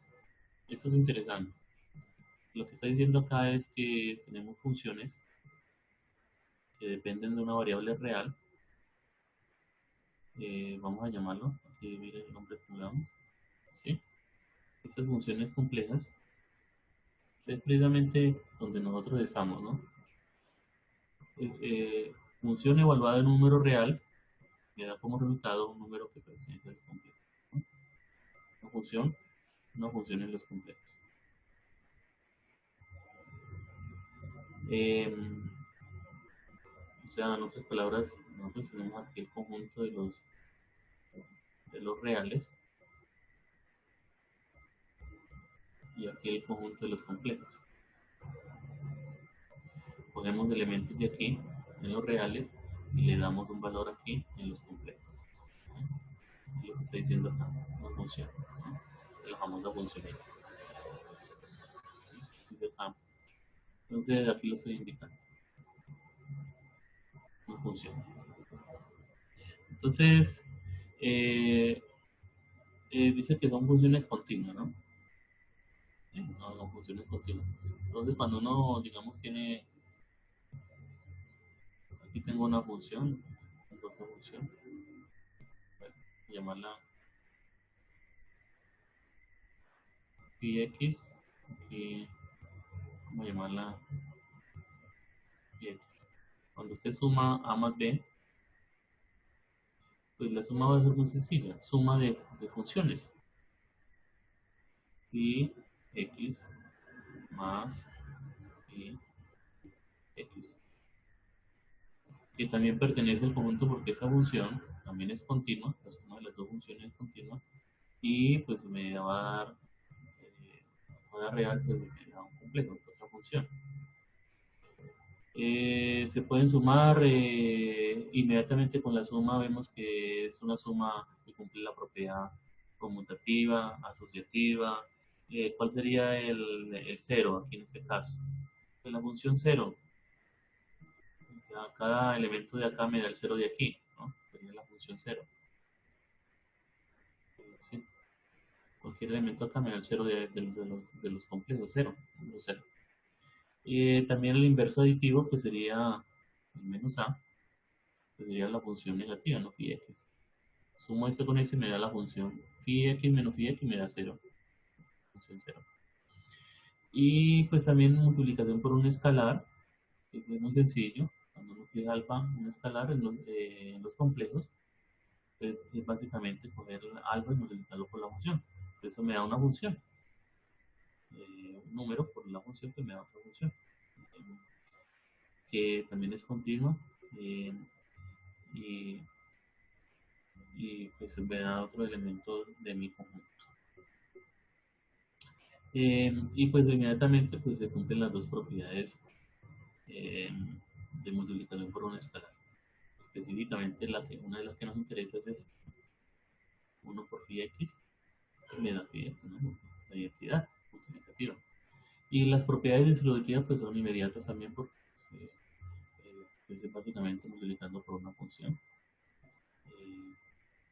Eh, Estamos multiplicando por números complejos, ¿no? Entonces se cumplen las propiedades distributivas respecto a la suma de vectores como a la suma de escalares. Y bueno, pues aquí hay otros ejemplos. Eh, Estas acá son funciones que poseen derivadas continuas hasta cierto orden. También forman un espacio vectorial. Y estas de aquí, funciones continuas que tienen derivadas de todos los órdenes, también es cierto, se pueden complejo. Entonces, de esa manera, pues hemos hecho ya eh, un bosquejo amplio pues, de la parte del concepto de vectores. A ver, aquí respecto a la independencia lineal. Esto es interesante. O sea, ya teniendo definido mi conjunto y, y definido lo que es suma de vectores, entonces, perdón, definido lo que es un vector, ahora sí pasamos a, a considerar varios vectores y a definir este concepto. ¿Qué significa independencia linealmente independiente, ¿no? Y vamos a decirlo, linealmente independiente. Entonces tenga mucho cuidado porque uno lo menciona muy a menudo. ¿Qué significa linealmente independientes?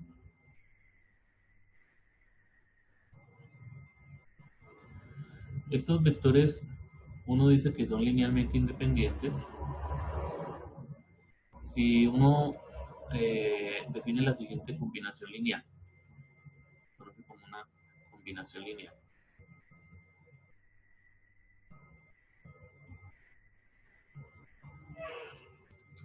O sea, vamos a coger a una combinación lineal, vamos a tomar el primer elemento, lo multiplicamos por un escalar alfa 1,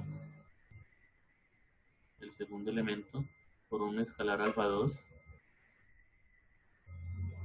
y así sucesivamente hasta el último elemento, alfa n o escalar alfa n, el escalar alfa n por an. Entonces, esto lo puede uno condensar de la siguiente manera, pues con una sumatoria que va desde i igual a 1 hasta n, de alfa i mil hasta i. ¿No? Es lo mismo. Y, y lo 1 lo iguala a 0. ¿No? Entonces tenemos planteado esta combinación lineal.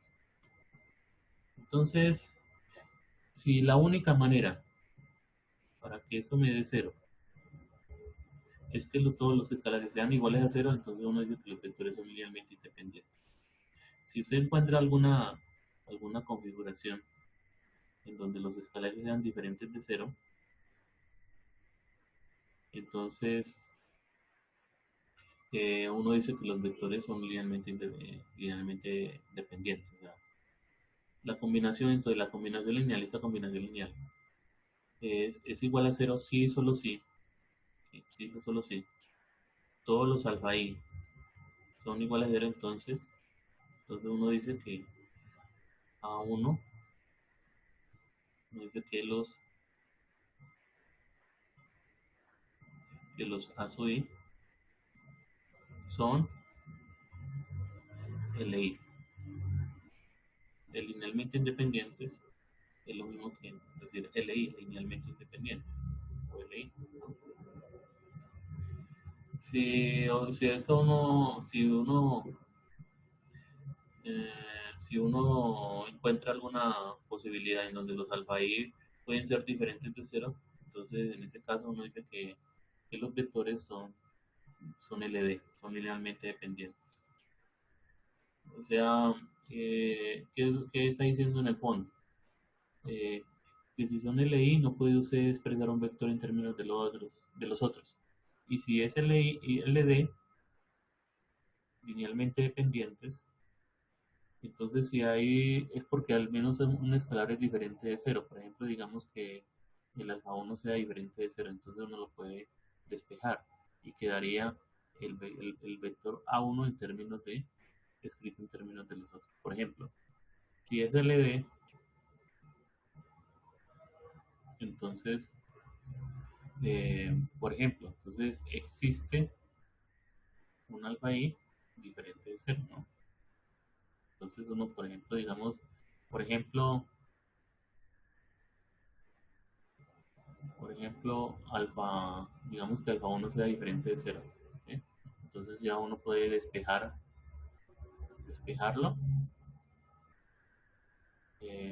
lo pongo acá, lo puede uno despejar y en términos de los demás, ¿no?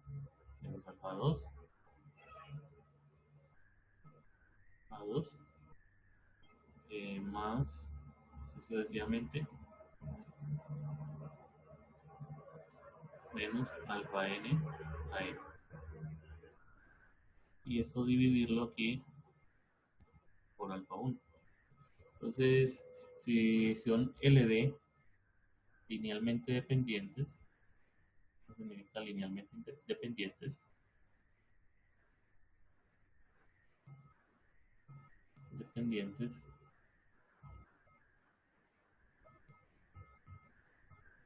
y entonces uno de esos vectores se puede escribir en términos de los demás. Observen que no, yo estoy aquí usando una álgebra muy sencilla, una álgebra. Lo que pasa es que los espacios vectoriales, pues, se puede usar en la álgebra ordinaria que uno conoce. Entonces, yo puedo, este alfa 1 lo puedo pasar aquí a dividir. Cuando estoy diciendo aquí dividiendo, significa pues que estoy, bueno, aquí estoy tomando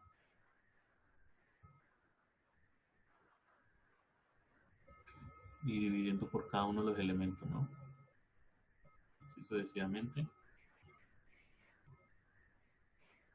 Alfa n sobre alfa 1 a n.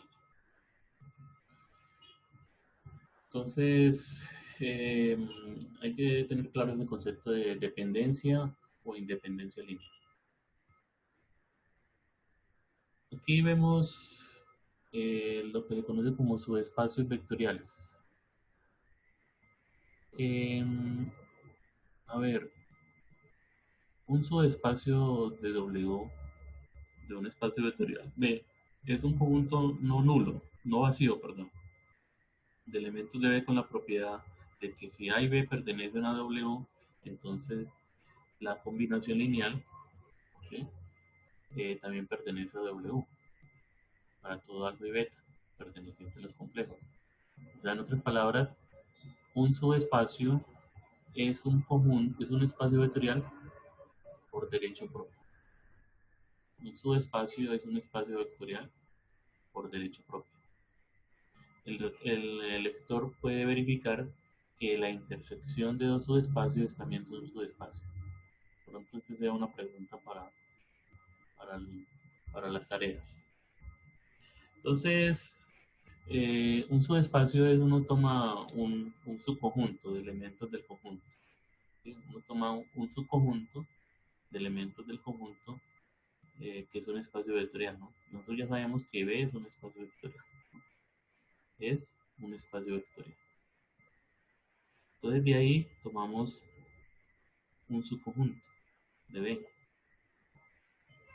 Si ese subconjunto cumple esta propiedad, miren, básicamente esta propiedad, ¿sí? O sea que tomo dos elementos del subconjunto, los opero con dos escalares cualesquiera de los complejos. Y si me da un elemento de W, entonces decimos que, que W es un subespacio vectorial de B. ¿Por qué eso es cierto?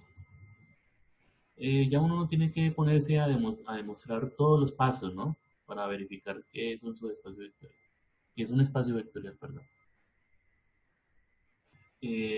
Paso a paso, no necesita hacerlo porque ya sabemos que B es un espacio vectorial, ¿no? Entonces, como tal, ya tenemos definido lo que es suma, tenemos definido lo que es multiplicación por un escalar, todo eso ya está definido, ya sabemos que, que pues dan elementos del mismo conjunto. Lo que habría, y esto abarcaría las demás propiedades. Eh, porque el alfa y el beta son números cualesquiera. Entonces, si el alfa y el beta valen cero, pues 0 por A más 0 por B me daría cero. Entonces vemos que el vector nulo, el vector cero pertenece al subespacio vectorial, al W. Profe, Eh, entonces con solo probar que existe la multiplicación por un escalar y la suma de vectores y pertenecen a ese subespacio, eh, ya Tienes se toda la razón, concluye pero eso. incluso no necesitamos verificar las dos cosas por separado, con uno solo es suficiente, porque aquí serían las dos que usted dice. Multiplicación por un escalar sería cambio.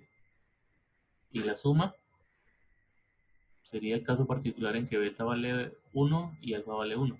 Como esto es válido para cualquier alfa beta, entonces se cumple para el caso alfa valiendo uno y beta valiendo uno. Entonces ahí se vería la suma, ¿no? Que pertenece a W. Y el otro caso sería beta valiendo cero.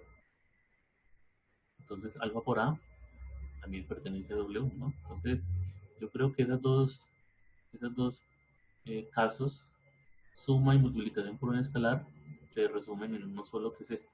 Esto que está aquí. Muy bien. Con eso es suficiente, como lo que les decía, ¿no?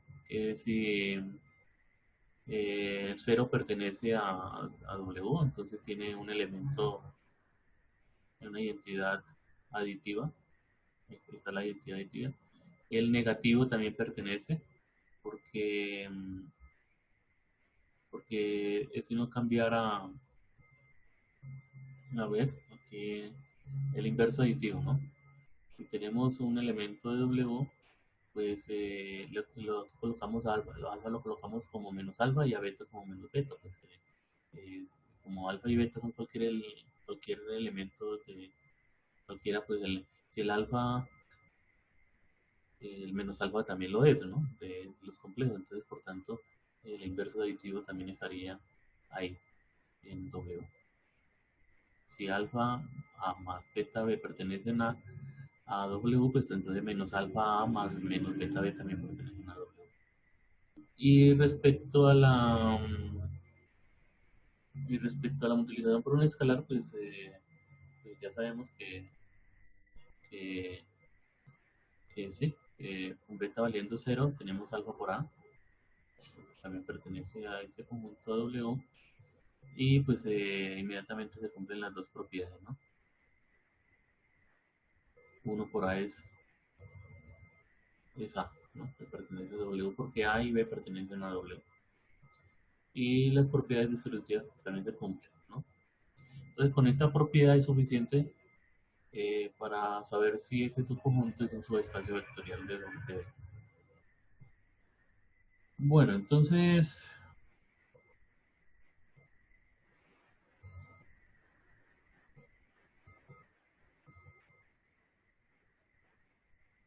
ese también es un teorema interesante que también hay que tenerlo muy presente. Si ese es un conjunto no nulo de vectores en B, en el espacio vectorial B, entonces el conjunto WS de todas las combinaciones lineales de los espacios vectoriales en S es un subespacio de B. Decimos que WS es el span, ¿no? Esta palabra es un poco difícil de traducir al español, ¿no? Como dice span, o como genera, ¿no? Es el span de S, o la expansión de S, ¿no? Yo lo puedo traducir de esa manera. O S span W, S expande a WS. O WS es expandido por S. WS es algunas veces denotado de esta manera. Esto también se deja como una demostración, ¿no? En el problema número 1.8. De pronto vamos a tener la oportunidad de resolverlo. ¿Qué es lo que está diciendo este teorema? Usted tiene aquí un conjunto S. Ese conjunto S tiene cierta cantidad de elementos. Vamos a indicarlos aquí. A1, A2, hasta, digamos, a N. Tomo un subconjunto de B. No vacío, ¿no? Aquí obviamente tiene que tener elementos. Entonces cuando digo el span de S,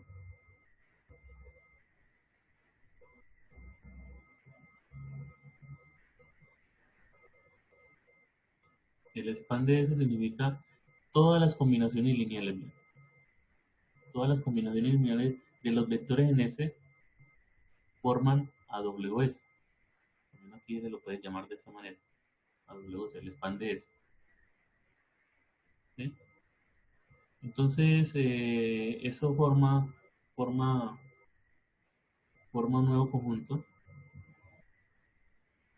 eh, en donde, los elementos de este conjunto, o sea, si, acá, si A pertenece, bueno, aquí A1, si A pertenece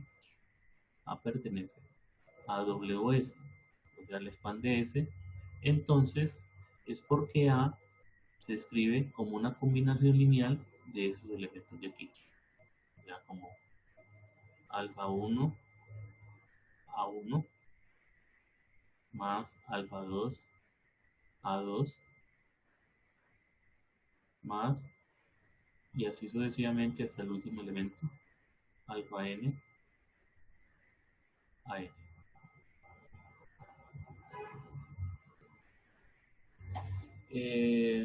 Entonces, todo elemento del span de S, de AWS, se escribe como una combinación lineal de los elementos de este conjunto S. En donde alfa 1, alfa 2 son números complejos, si estamos hablando de un espacio vectorial en los complejos, o pueden ser números reales si estamos hablando de un espacio vectorial en los reales. Entonces, en fin, ya uno escoge. Entonces, lo que uno debe demostrar es que demostrar que WS es un subespacio vectorial de B. O sea, ¿qué tiene que demostrar?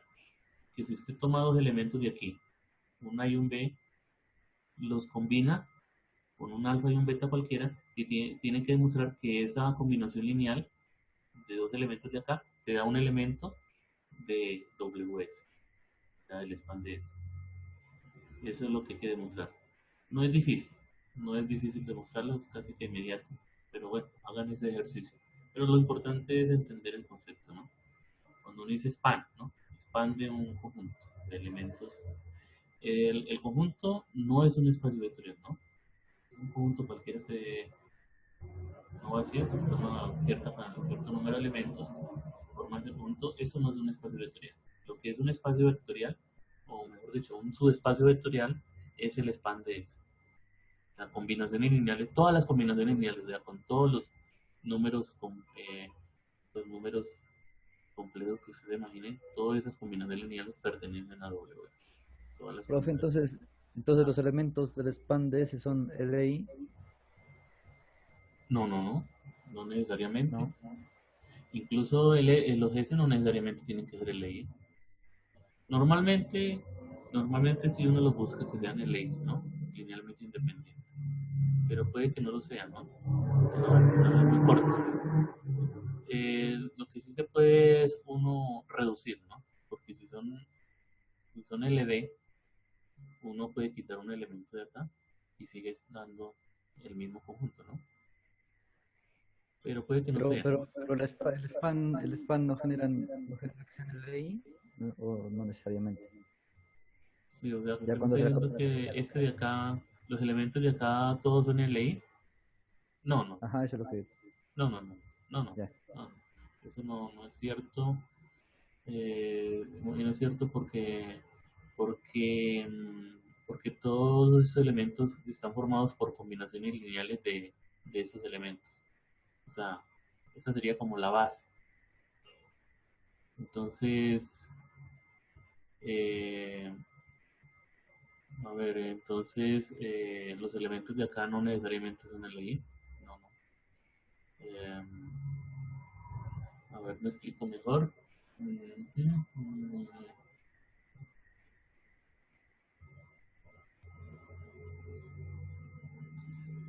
Eh, sí, para que se demuestre ahí, tendría que tomar en cuenta, no son, no son LI. No, no, todo sería, a ver cómo lo hago. No todos, ¿no? De pronto habrían unos que sí son LI, ¿no? Pero no todos, no en general. No es en general. A ver, le doy un ejemplo muy sencillo como para salir rápido de... Puede suceder, pero pues no es que sea general eso. Puede No es en suceder. general. Por ejemplo, un caso sería a uno, ¿no? Digamos que estos son LI por alguna razón yo tomé un conjunto de LI, ¿no? Caprichosamente, ¿no? No hay ningún problema.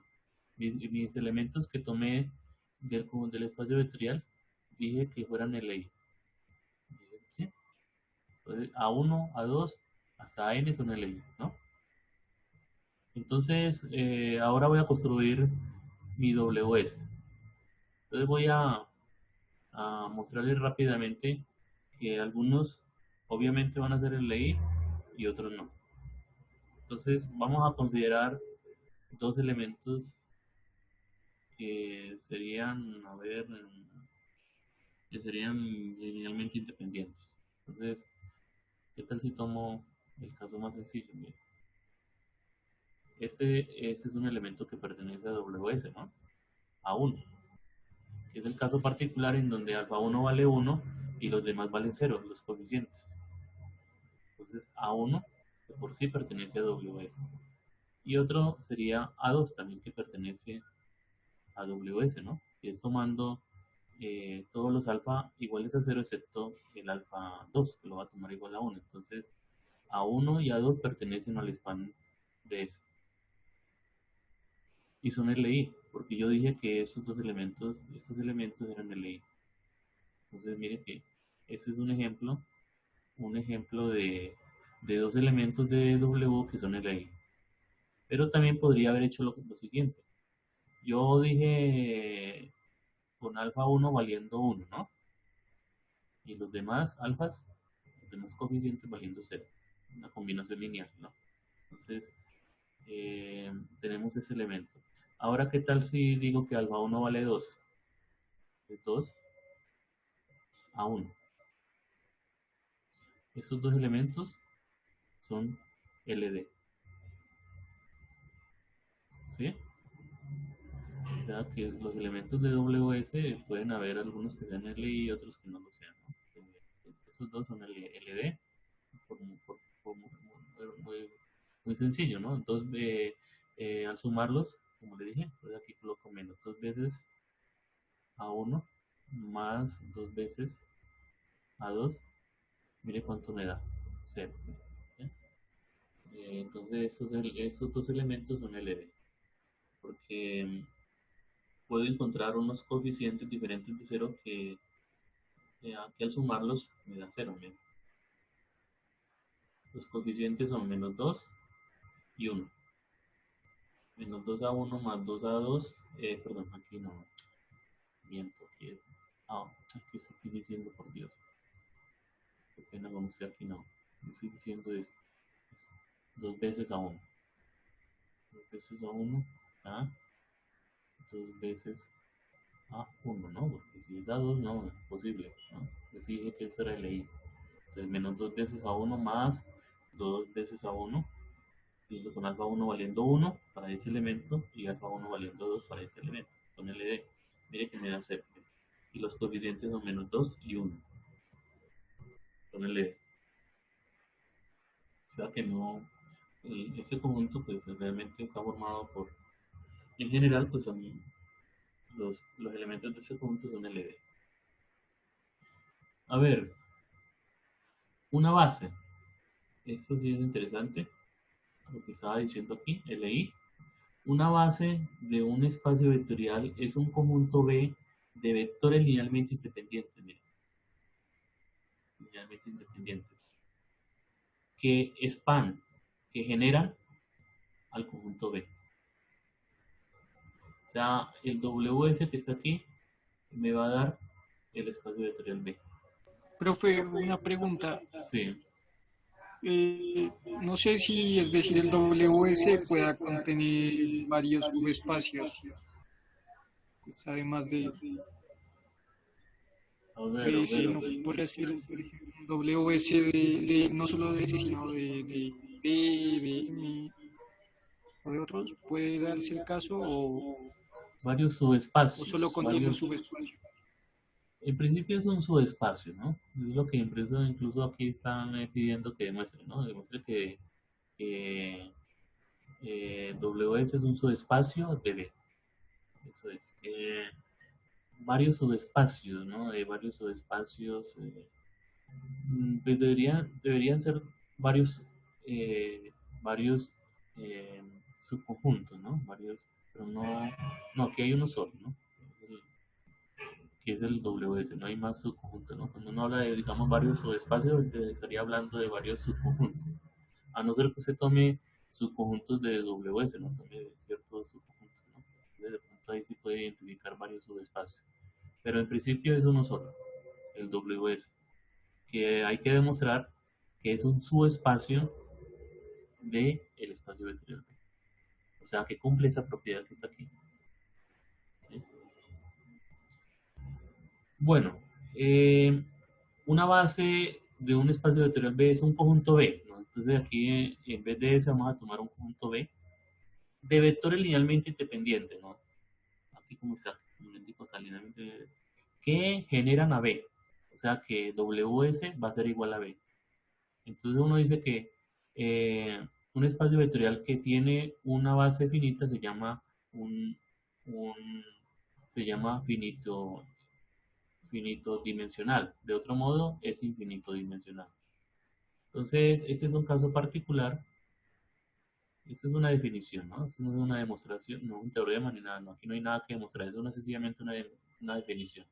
O sea, cuando ese S que está aquí está formado por vectores linealmente independientes, vamos a llamarlo B,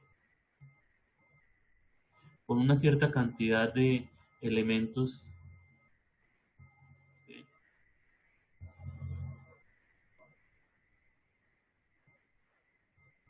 Y esos elementos son LI, de tal manera que el span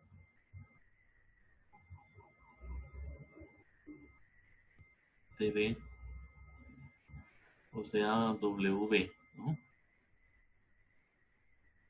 Me da el espacio vectorial B, o sea, me da todo el espacio vectorial B, el span de B. Entonces uno dice que B, esto de B es una base de, es una base del espacio vectorial B, porque su span me da todo el espacio vectorial B. Esa es una definición. O sea que en general puede que me dé, me da un subespacio, ¿no? Pero si ese subespacio coincide con el B, pues entonces llama, dice uno que ese, que ese conjunto pues es una base de B. Obviamente formado por vectores linealmente independientes. Aquí hay un teorema eh, como una consecuencia de esto, dice que todas las bases de un espacio vectorial de dimensión finita, ¿no? Aquí la dimensión, ¿no? Entonces, cuando el conjunto es finito, cuando la base es finita, uno dice que el espacio vectorial es de dimensión finita. Si el espacio para generar B, el conjunto, tiene infinitos elementos, entonces uno dice que la base es infinito dimensional. En estos primeros capítulos, en estas primeras secciones, vamos a trabajar con eso, con bases finitas. Bueno, entonces dice acá, todas las bases de un espacio vectorial de dimensión finita tienen el mismo número de elementos linealmente independientes. Este número es llamado la dimensión del espacio vectorial. Un espacio vectorial de dimensión finita n es algunas veces indicado de esta manera. O sea que, por ejemplo, si eso ocurre, entonces uno dice que el espacio vectorial tiene de dimensión n, ¿no? Porque tiene con n elementos linealmente independientes, generó el espacio vectorial B. Si necesito más elementos, entonces pues su dimensión pues va a ser diferente. Lo interesante es que cualquier base que se tome siempre va a tener el mismo número de elementos para generar AB. O sea, con menos elementos no puede generar AB. Esto se puede demostrar también. Que la base es un valor, eh, la dimensión es un valor único, ¿no? No cambia. No cambia dependiendo de la base escogida. Siempre el número de elementos es el mismo, no importa la base que tome. Bueno, jóvenes, yo creo que ya se nos acabó el tiempo. La verdad, pues, estoy intentando esta metodología. No sé si será la mejor. Tampoco es la más rendidora. Ya estoy viendo, ¿no? Ya, ahí me gasté un buen tiempo y no avancé hasta donde pretendía hacerlo, ¿no? Tenía que avanzar hasta el método de Gram-Schmidt. Imagínense, todavía me falta. Bueno, ustedes me dirán de pronto si les gusta la metodología o de pronto a la más tradicional de tablero, de caso de tablero virtual, ¿no? Pero bueno, Profe, las clases, ¿cómo las va a subir? las notas. No, las Las clases. las O clases, sea, la pues, grabación. la La grabación, sí. grabación, profe, en Coes o Les voy a subir al COES el enlace, ahí coloco el enlace. Sí, ahí Sí, coloco el enlace. porque no pude asistir a toda la clase, se me fue la luz acá y quedé en la mitad de la clase. Ah, bueno. Bueno, pues entonces pues dejamos acá, jóvenes. Pues muchas gracias por la asistencia. Pues, nos vemos el martes.